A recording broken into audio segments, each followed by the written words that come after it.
Welcome to AEHelp.com's academic IELTS test preparation videos. For many more lessons, practice exams, tips and strategies to get these high band scores, visit and join our premium package at AEHelp.com. Now watch part 2 of my official Band 9 IELTS journey as I get ready to sit the exam. Once you have registered with British Council online for your next test, you will receive several emails with important instructions and practice materials so that you can maximize your scores. Make sure to keep an eye out for these emails and go through them carefully.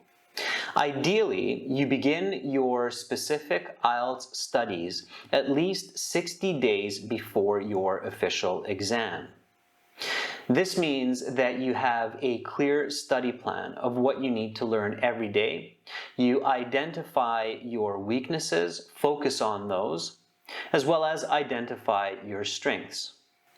On our websites, we have 30 and 60 days study plans to follow so that you can maximize your learning and your band scores. It is a very good idea to register for your IELTS exam at least 3 to 4 weeks before your test date, not only to ensure that there are spots remaining, but also to give you ample time to go through the emails sent by British Council, as well as the practice materials and the familiarization exam. Let's take a look at these now. I have my email open in front of me, sent by the Hungarian British Council, and it explains in detail what I have to be careful about on the test day, the general rules, the arrival at the venue, what I need to pay attention to inside the test venue, and what I'm expected to bring to the exam, as well as what I can expect after my exam. British Council will also send you an email that highlights your candidate number, the module that you are taking, the method, in my case computer-based, your approved ID, your ID number, as well as the time and the location of your speaking and sit-down exam. This email will also include useful tips. Pay special attention to the note on the keyboard. The keyboard that you use for the computer-based exam is the UK QWERTY keyboard. It is a good idea to get yourself a UK QWERTY keyboard well before your exam so that you can practice with it and avoid making unnecessary mistakes. As you begin preparing for your IELTS exam, always make sure to have paper, pen, a good internet connection, clear headphones. I like using headphones that have a wire because I don't want any latency in the audio. As well, I want as clear of sound as possible. Now, let's start by watching the how-to videos so that we can learn all of the procedures of the IELTS exam. Let's start with the introduction. It may be a good idea to watch some of these videos a couple of times. If any information is unclear, now is the time to seek answers, either from your test registration center, British Council, or other professionals like myself. For instance, you can learn important information like taking notes during your computer-based IELTS exam. There is an opportunity to do this, and this could be very valuable to help you get answers correct and maximize your scores. There will be 2 more links in the email after you have gone through all of the how-to videos that are very important for preparation. The first one will give you sample questions for each type of question that you can see in the listening, reading, writing, and in the speaking portions of the exam. Let's take a look at these now. Firstly, I have the academic and general training listening test open for the computer-based exam. The first question, which it shows me, is multiple choice. Be very attentive and go through each of these carefully. This is what I'm going to do so that I know what format to expect on my test day. Again, I'm using a good quality headset so I can hear the audio clearly. Before beginning the exam, I have an opportunity to check and make sure that my information is correct and that my audio works correctly. This will be the same in the real exam. As soon as I'm ready to begin, I click the Start Test. I'm then given the questions, and now I'm listening to the audio. Once I have answered the sample questions, I can go back to the previous tab and at the bottom check to see if I got them correct with the answers and transcripts. In this case, I got all 3 of my multiple choice answers correct. However, if I had not, I would check the transcripts and make sure that I can identify where I made the mistakes. Once I'm done with my multiple choice questions, I move on to my multiple choice with more than one answer. Of course, once I'm done with the second type of question, I move on to the third, which is matching. Once I'm done with the listening section questions, I move on to the reading section. In this case, I'm very careful to make sure that I'm on the right module. For me, that is the academic. Of course, at this point, I can remove my headphones as I no longer need to listen to the audio. Again, I'm presented with all of the different question types and some samples. First, I check my test details.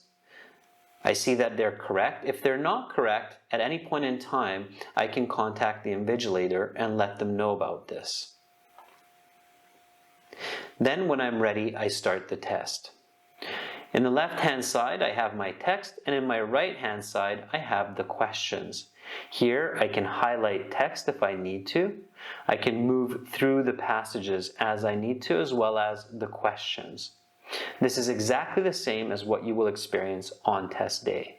So let's take a look at this now. When you're looking at the reading questions, be very careful because here you are only presented with a short set of questions, 4 to 5 questions, and a piece of the text. In this case, you might answer while you're reading. However, this will not be efficient in the real exam because you will have several more questions, 13 to 14 questions per passage. You will also have more information. So you need to read the whole passage before you begin to answer. Then you can go back and check various parts to make sure that you have the right information. As I move through the different types of questions, I'm always careful to check my answers, make sure that I got them correct, and if I hadn't got them correct, then why did I get them wrong? This is very important for your progression and your improvement. After carefully moving through the listening questions, the reading questions for the academic, I am now on to the academic writing test for the computer-based exam. Here I can open up a sample academic part 1 question and begin. Now, it is important to know that there will not be any kind of spell or grammar check function for the computer-based writing section. Once I've completed task 1, I move on to task 2. I strongly recommend doing task 1 before task 2, both when you practice and on your official exam. This is because task 1 is usually easier since all of the information that you need to write on is provided. However, for task 2, you definitely have to do some more thinking and planning. For the writing task 2, I'm also taking some notes and doing some planning on paper. This is a really good idea. Once I have finished task 2 writing practice, I now need to practice my speaking. This is where I have to be creative because British Council does not provide the same kind of experience that you will have on the official IELTS exam. However, our website aehelp.com and gieltshelp.com does provide video chat for IELTS students.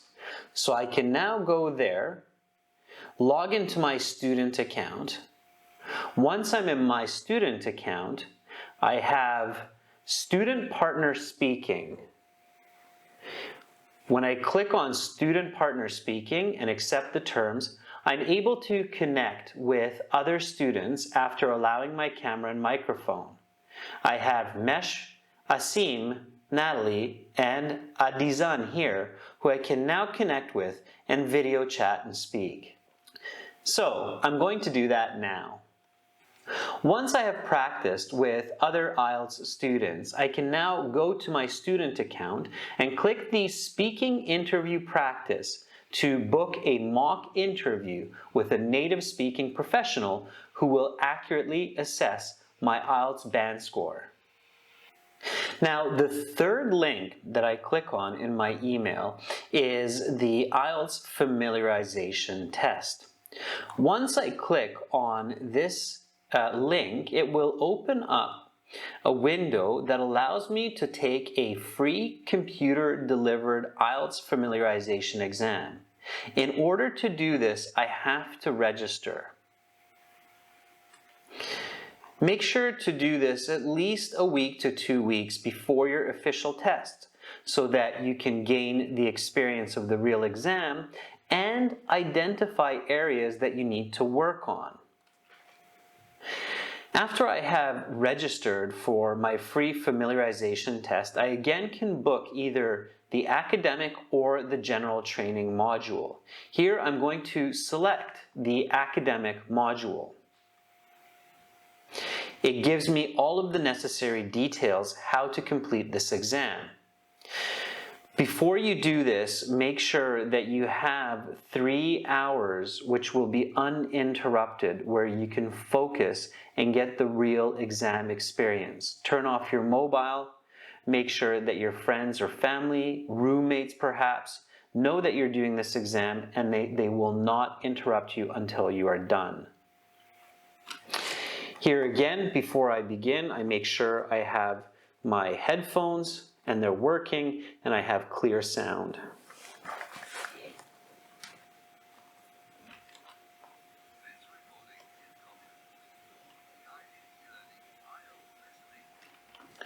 Now that I've done my free computer-based IELTS familiarization exam, I'm confident to sit my official test. I know what I need to work on, what I need to improve. For lots more help with your upcoming IELTS, visit and join our premium package at aehelp.com, where you will get practice tests, tips, and strategies, as well as a fully interactive course. Good luck the next time you sit your test. Did you enjoy this episode of my Band 9 IELTS journey? To see the next episode right now, make sure to visit and join our premium package at aehelp.com. Subscribe to our channel. Click over here. Watch another video. Click right up here. And click our IELTS Hero to join our premium package and get access to all of our videos, practice exams, and a fully interactive course.